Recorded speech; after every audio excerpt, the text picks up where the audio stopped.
안녕하세요. 오늘부터는 뇌과학을 활용한 창의적 공부법이라는 그런 주제로 뇌과학에서 입증된 유용한 그런 내용들을 어떻게 공부법에 활용할 수 있는지 그러한 부분들을 어, 한 단계 한 단계씩 좀 정리를 해보려고 합니다. 그래서 오늘은 어, 공부 습관에 대한 부분, 공부 방법, 습관에 대한 부분들을 좀 다뤄보려고 합니다.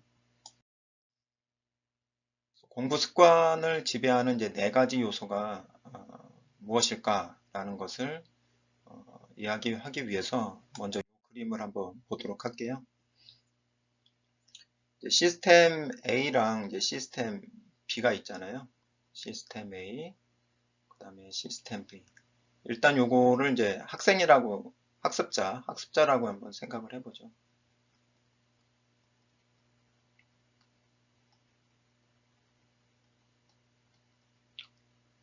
그러면 이제 A 학습자는 입력을 이만큼 했을 때 출력도 이제 그만큼 나온다는 얘기죠. 그러니까 입력이 이만큼 된다는 얘기는 공부, 시간, 뭐 노력, 뭐 이런 것들을 합치는 거죠. 예. 이만큼을 입력을 시켰을 때 출력이 공부한 만큼 나온 거예요. 그죠? 성과, 뭐 성적, 뭐 이런 거겠죠.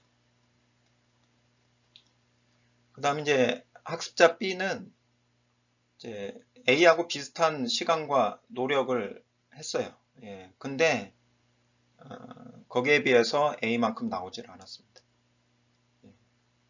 그렇다면은 학습자 A가 공부를 잘하는 사람일까요? 아니면 학습자 B가 공부를 잘하는 사람일까요? 예, 당연히 학습자 A가 공부를 더 잘하는 사람이죠. 그럼 이제 학습자 B가 어떻게든 이제 좀 출력을 키워야 될 거 아니에요, 그죠? 더 좋은 성과, 더 좋은 성적을 얻으려고 이제 할 텐데, 그러기 위해서 학습자가 무엇을 바꿔야 될까요? 입력을 바꿔야 될까요? 아니면 시스템을 바꿔야 될까요? 시스템이라고 한다는 것은 어떤 공부 방법이라든지 뭐 습관 뭐 이런 거를 얘기를 하는 거죠. 예. 뭐가 좀 효과적인 방법일 것 같습니까? 입력을 키운다는 얘기는 시간과 노력을 더 많이 들이는 거죠. 예, 더 많은 양, 예, 더 많은 양을 하고 더 많은 시간을 하고 더 많은 노력을 들이는 거죠. 예. 근데 이제 상식적인 거는 뭐냐면 이거를 늘리기 전에 예, 먼저 이 시스템 자체를 이제 변화를 주는 거죠. 좀 더 효율적이고 좀 더 효과적인 시스템으로 이거를 변화를 주면 같은 양을 하더라도 출력이 조금씩 늘어나겠죠. 그죠? 이렇게. 이게 더 먼저입니다. 사실은. 그죠? 시스템을 바꾸는 게 양을 늘리는 것보다 먼저 선행을 해야 되는데 근데 일반적으로 쓰는 방법은 뭔가요? 여기에 이제 집중하기보다는 시스템은 변화시키질 않고 이것만 더 늘리면은 이것도 커지겠거니 이렇게 생각을 한단 말이에요. 예. 근데 이게 비효율적인 어떤 방법을 가지고선 양만 키우다 보면은 과부하가 걸리죠. 예. 소화할 수 있는 양은 조금인데 그 사람이 음식을 소화하는 거를 생각을 해보세요. 예, 소화할 수 있는 양은 딱 정해져 있는데 많이 먹는다고 뭐 에너지가 더 많이 좋아지고 그렇게 되진 않잖아요. 오히려 배탈이 나지. 그래서 공부도 마찬가지예요. 이 시스템이 바뀌지 않은 상태에서 양과 시간 뭐 이런 거를 많이 늘리면 역효과가 날 수가 있어요. 그 역효과가 뭐냐면 역효과.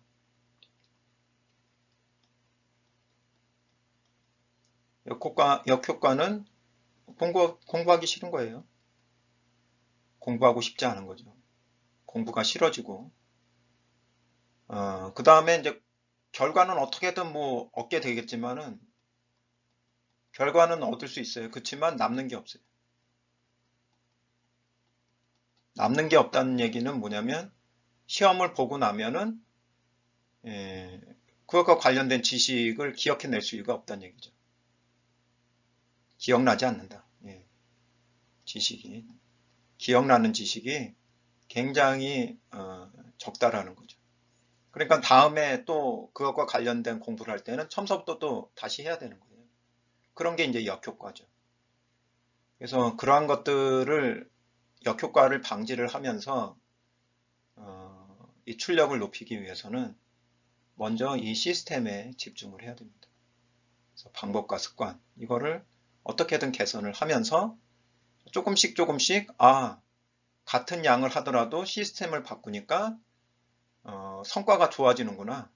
또 성적이 더 높아지는구나. 이런 것들을 관찰을 하는 게 제일 중요합니다. 예, 그래서 어느 정도 공부 습관이 정립이 됐을 때 그때는 이제 양을 늘리는 게 이제 가능해지는 거죠. 그러면 이제 이 시스템을 결정하는 방법, 습관, 이것이 공부 쪽에서는 어떤 요소들이 있는지를 한번 살펴보도록 할게요. 자, 그러면 이제 공부 습관을 지배하는 네 가지 요소를 한번 보도록 하겠습니다. 첫 번째는 집중이죠. 예, 집중을 잘 해야 되죠.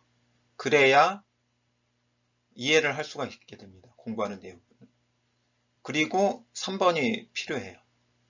예, 그래야 응용이 쉽게 됩니다.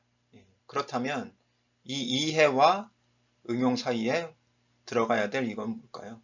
예, 한번 생각을 해보시죠. 자, 그거는 바로 기억입니다. 예, 그래서 기억을 잘해야 돼요. 예, 그래서 집중하는 습관이 중요하고요.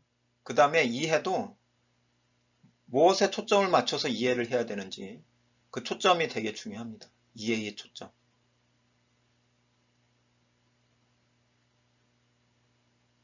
그리고 내가 기억해야 될 것을 선택을 해야 돼요. 예. 그래서 보통은 이게 막 이것저것 많은 양을 공부하면 나의 뇌가 알아서 뭐 선택하고 기억해주고 그럴 것처럼 느껴질 수 있지만은 실제로는 내가 장기 기억으로 넘겨야 될 것을 사실은 선택하는 과정이 되게 중요합니다. 그리고 나면 그 이해와 기억이 된 것을 바탕으로 해서 응용이 이제 되는 거죠. 예. 그래서 왜 이 기억이 이제 중요하냐면 제가 이제 대학원 박사과정 때 저는 이해하는 거를 되게 좋아했어요. 그래서 아하라는 게 많이 있죠, 여기에. 아하. 예. 예전에 학부 과정에서 잘 이해가 안 됐던 것들이 그 기본서들을 이렇게 차근차근 이렇게 보면서 그래서 이게 이렇게 된 거구나라는 그런 Y들이 이제 깨달아지면서 공부의 맛을 그때 좀 알기 시작을 했거든요. 근데 거기까지는 좋은데 실제로 기억하는 것에 대한 노력은 제가 별로 하지 않았어요. 왜냐하면 귀찮고 예, 이건 뭐 시간 낭비하는 것 같기도 하고 그래가지고 기억하려는 노력을 하질 않았어요. 그랬더니 이제 어떤 결과가 나오냐면 사실 응용이라는 것은 저는 이제 공학 쪽이기 때문에 응용이 되려면은 뭔가 하나 이제 응용이 되려면 여기에 이제 개념이 여러 가지가 연결이 돼요. 그죠? 1, 2, 3, 4. 근데 응용을 하려면은 이거를 이제 꿰고서는 가지고 놀 수 있어야 되는 거거든요. 1번 개념, 2번 개념, 3번 개념, 4번 개념. 근데 막상 이걸 써먹으려다 보니까 이게 기억이 잘 안 나는 거예요. 예,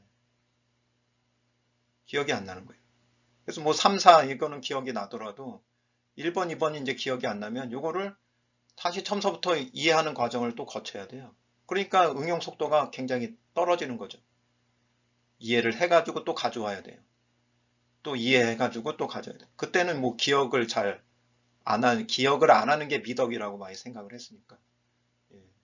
그러니까 계속 이런 데서 덜그덕 거리는 거죠. 예, 응용할 때 문제가 생기는 거예요. 그래서 그때는 이제 잘 몰랐었는데 제가 이제 뇌과학 이제 6년 전에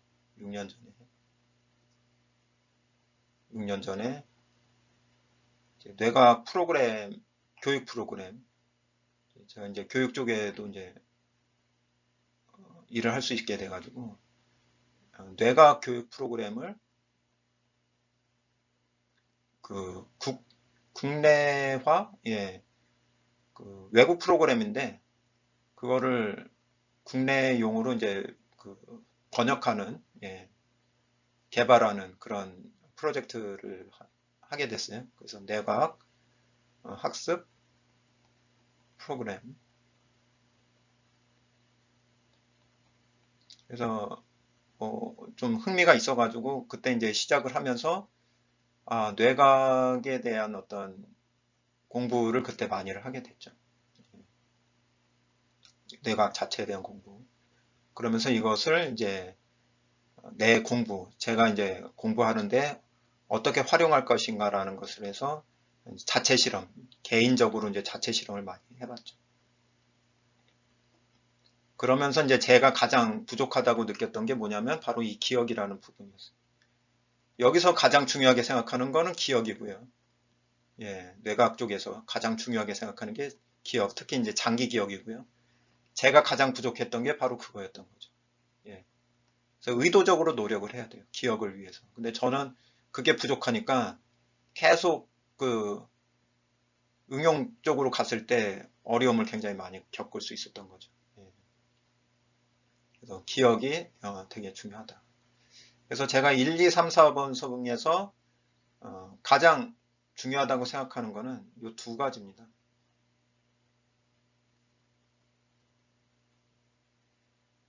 예. 이 두 가지에 초점을 맞춰서 개선을 하면 나머지는 따라오게 돼요. 예. 이 집중도, 예, 이것도 따라오게 됩니다. 예, 응용은 당연히 이렇게 결과로 나오지만 이 결과로 또 집중력도 개선이 돼요. 그러니까 이해하는 이 부분하고 기억이라는 부분을 뇌과학적인 어떤 지식을 활용을 해서 개선을 해나가기 시작을 하면 조금씩 같은 노력을 들여도 더 좋은 성과를 내는 것을 볼 수가 있는 거죠. 그래서 한번 여기까지를 보시면서 여러분들은 이 한번 요거를 평가 지표로 한번 생각을 해보세요. 이 집중, 나의 집중하는 습관은, 나의 이해하는 습관은, 나의 기억 습관, 나의 응용 습관은 어떠한가. 그래서 1번서부터 4번까지 중에서 가장 잘하는 것은 몇 번이고, 가장 잘 못한다고 생각하는 것, 못하는 것, 부족하다고 생각하는 것은 몇 번인지, 예, 그런 것들 한번 생각을 해보시죠. 예, 저는 뭐 저를 예를 든다면 가장 못하는 건 기억이었고요. 기억하려는 노력을 하지 않았죠. 잘하는 거는 이해를 잘한다고 생각을 했어요. 예, 여러분들도 한번 두 가지를 잘 찾아보시기 바랍니다. 그래서 이제 그 다음 내용을 한번 보시면 이게 이제 이 네 가지를 하나의 어떤 파이프로 본 거예요. 파이프 라인으로. 그러면은 이 직경이 이제 큰 것도 있고 이해가 지금 제일 크죠. 직경이 크고 요거는 좀 작고 응용도 좀 작고 기억이 제일 작네요. 뭐 저를 보는 것 같아요. 기억이 직경 크기가 어떤 용량이라고 생각하시면 됩니다. 각 요소의 용량.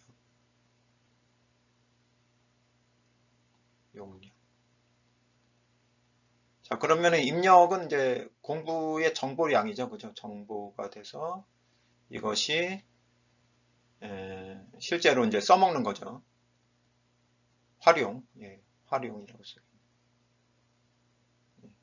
정보를 입력을 시켜서 실제로 써먹는 거, 활용까지를 이렇게 그 프로세스, 이 파이프라인을 거쳐간단 말이에요. 그러면은 이, 이 용량, 그죠? 정보가 활용하기까지의 이 용량, 그 용량은 뭐가 결정을 할까요? 직경이 큰 게 그 흘러가는 정보의 양을 결정을 할까요? 아니면은 직경의 크기가 가장 작은 게 그 정보의 양을 결정을 할까요? 예. 직경의 크기가 제일 작은 게 그 용량을 결정을 해요. 그래서 요거는 또 어떤 걸로 또 볼 수 있냐면은 요게 좀 어려울 수 있으면 어, 사슬이라고 생각을 하시면 됩니다. 고리, 그 쇠사슬 고리라고 생각을 하시면 요거는 이제 뭐 이렇게 요거는 약하고 이렇게 자, 요거를 이렇게 다시 그려본 거예요. 그러면은 집중이라는 고리는 요 정도고 두께가 이해는 되게 굵고 기억은 뭐 실처럼 얇고 응용도 좀 굵고 그러면은 이거를 이제 땡긴다고 생각을 해보시죠. 강도. 그러면은 어디서부터 이게 파괴가 될까요? 이게 파괴가 될까요? 아니면 이게 먼저 파괴가 될까요? 예. 제일 약한 데서 끊어지잖아요. 이게 학습 역량이라고 생각을 하시면 됩니다. 학습 역량. 예. 이 힘을 이렇게 줬을 때. 그러니까 아무리 딴 게 커도 자기가 가장 취약한 부분이 학습 역량이 되는 거예요. 그게 결정을 해버리는 거예요. 예. 저 같은 경우는 예전에 이제 기억이 제일 취약했으니까 그게 제 학습 역량이 된 거죠. 아무리 여기서 뭐 엄청난 걸 뭐 깨달았고 하더라도 이게 안 되니까 결국에는 뭐 능력을 발휘할 수 있는 게 이걸로 결정이 되는 거예요. 예. 그래서 여러분들도 이제 이렇게 여러분들의 그림을 그려볼 수가 있겠죠. 뭐 잘하는 거는 아니 보통인 거는 이렇게 그다음에 큰 거는 잘한다고 생각하는 건 좀 두껍게 예. 뭐 기억도 잘하신다 그러면은 이렇게 그려놓으시고 응용이 약하다 그러면 이렇게 좀 약하게 하시고 그러다 보면 이제 가장 취약한 요소가 나오잖아요. 그러면 그거를 이제 개선을 하는 겁니다. 그거를 개선을 하는 겁니다. 그러면 전체가 다른 데다가 먼저 뭐 두꺼운 거를 더 두껍게 하는 게 중요한 게 아니고 가장 취약한 거를 개선하면 전체 용량이 커지잖아요. 그죠? 전체 용량이 더 커지니까 그게 가장 효과적인 방법이죠. 그죠? 최단 시간 내에 자기의 학습 역량을 높일 수 있는 방법이 되는 거죠. 그러면서 성과가 좋아지는 것을 보시는 게 일단 그거를 관찰을 하는 게 첫 번째 단계입니다. 예, 막연히 더 하면 되겠지 이게 아니고 과학적으로 생각을 해보는 거죠. 예, 뭐 이게 엄청난 뭐 그 진단지를 활용하는 것도 아니고요. 예, 그냥 요 네 가지를 놓고선 자기 자신을 한번 평가를 해보고 가장 취약한 부분을 어, 찾는 거죠. 그 다음에 이제 이거를 개선하는 방법은 이제 제가 앞으로 강의하는 그런 내용들을 보시면서 참고하셔가지고 그것을 개선을 해나가시면 되는 거예요. 활용하셔가지고. 그러면 더 좋은 결과를 내놓는 것을 스스로 보실 수가 있는 거죠. 예. 누가 이래라 저래라 하니까 이 사람이 되니까 나도 되려니 이렇게 생각하기보다는 나에게 맞는 방법을 찾아 나가야 된다는 거죠. 예. 실험을 해보면서 자기 자신을 실험을 해보면서 그래서 당장에는 좀 약간 시간이 걸릴지 모르지만 이것이 굉장히 중요한 어떤 자산이 되는 거죠. 예. 앞으로의 무엇이든지 공부하기 위한 어떤 바탕, 어, 예, 아주 베이스가 여기서부터 이제 만들어지기 시작을 하는 거죠. 자, 그래서 제가 이러한 내용을 바탕으로 해서 책을 하나 만들었습니다. 예. 그래서 뇌과학을 활용한 창의적 공부법이라는 책을 만들었는데 거기가 바로 지금 말씀드리고 있는 그 맥락이에요. 그래서 여기 공부 습관의 네 가지 요소를 이제 처음에 얘기를 하고 그 다음에 창의적 공부법의 원리. 그래서 이 공부법이 실제로 과학적인, 뇌과학적인 공부법이 어떻게 창의성으로 연결되는지 그 부분을 이제 먼저 다루게 되고요. 그 다음에 여기서가 이제 하나씩이 이게 집중, 그 요소들을 다 다루고 있는 거예요. 집중, 그 다음에 여기가 이해, 그 다음에 여기가 기억 부분이고요. 여기 이제 응용에 대한 부분이죠. 그 다음에 요거는 실천, 뭐 매뉴얼 같은 거예요. 실천 방법. 예. 자기가 원하는 어떤 공부 내용이 있을 때 그것을 어떻게 하면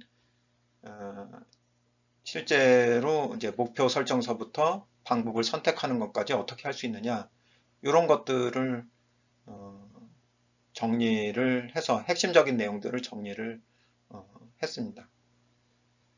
그래서 필요하신 분들은 이제 밑에 그 글을 남겨놓을 테니까 그 링크에서 이제 구매를 하시면 되고요. 구매 안 하시더라도 이 강의만 이제 잘 보시면 또 충분히 또 도움이 되실 수 있으리라는 생각이 듭니다.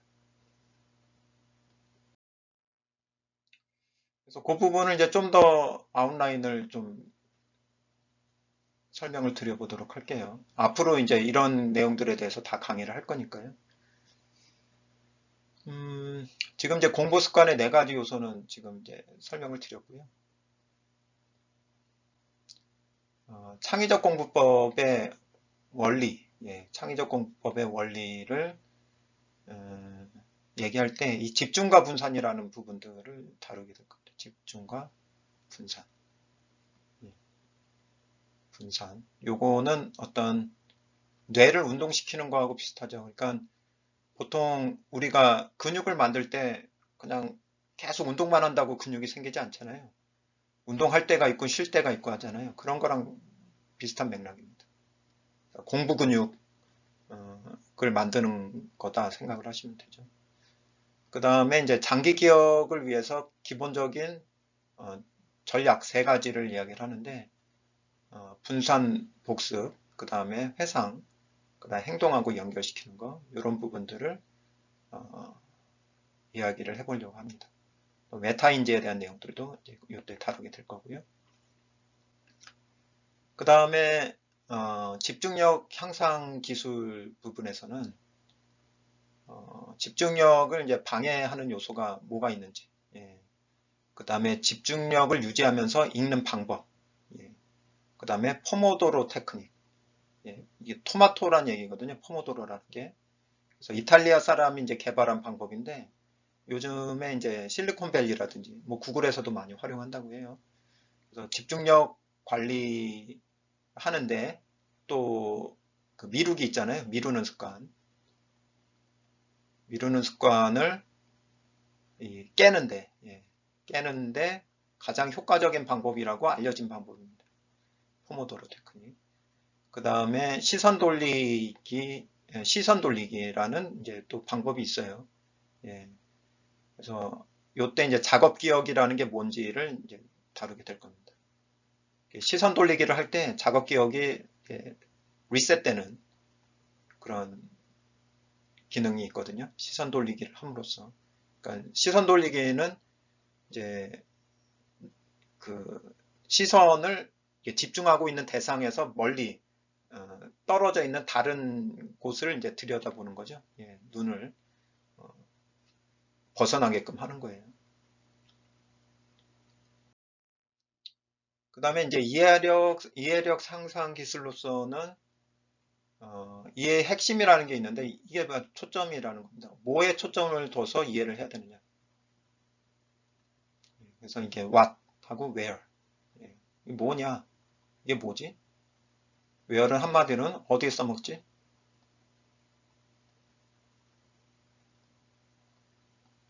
이런 질문에 대한 답을 찾아가야 된다는 얘기죠.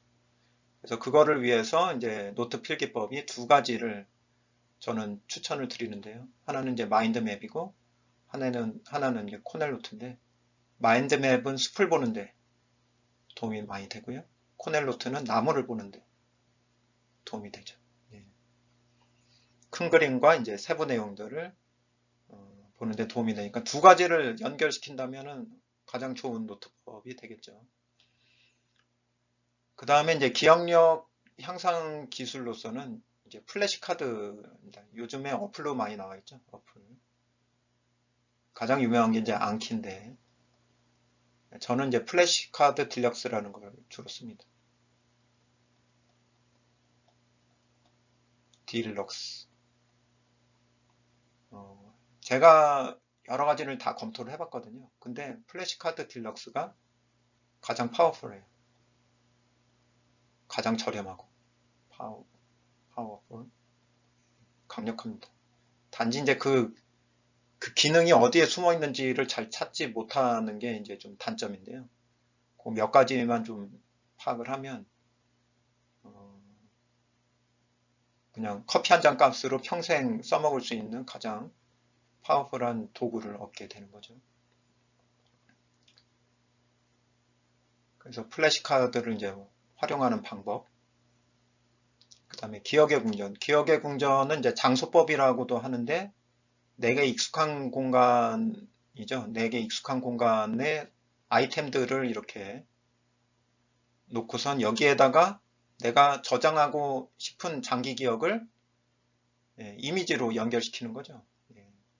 그러한 이미지, 플래시카드는 좀 문자적인 서술적, 그죠? 서술적인 방법이라 그러면은 기억의 궁전은 이미지적인 방법이라고 볼 수 있겠죠. 그 다음에 응용력 향상 기술. 이 부분에서는 직접하기. 이 직접하기라는 게 뭐냐면, 예를 들어서 내가 영어 스피킹을 공부를 하고 싶다. 그러면 스피킹을 많이 해야 되는 거예요. 그게 직접하기예요. 내가 원하는 결과를 먼저 미루지 말고 미리 경험을 하라는 거죠. 경험하고 그것을 자꾸 연습을 해야 돼요. 잘 안 되더라도. 그리고 그러면서 스피킹을 원하면서 무슨 토익 단어를 외운다든지 뭐 단어 뭐 3,000개 이걸 외운다든지 이거는 스피킹하고 사실 연결이 안 되는 거거든요. 당장에.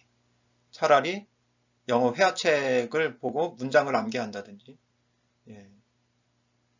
기본 단어 뭐 500개에 집중을 한다든지 이것을 활용할 수 있는 활용도 어떻게 활용할 건지 이런 것에 집중을 하는 게 더 중요하다는 것을 사실은 직접 해보면서 알게 되는 거죠.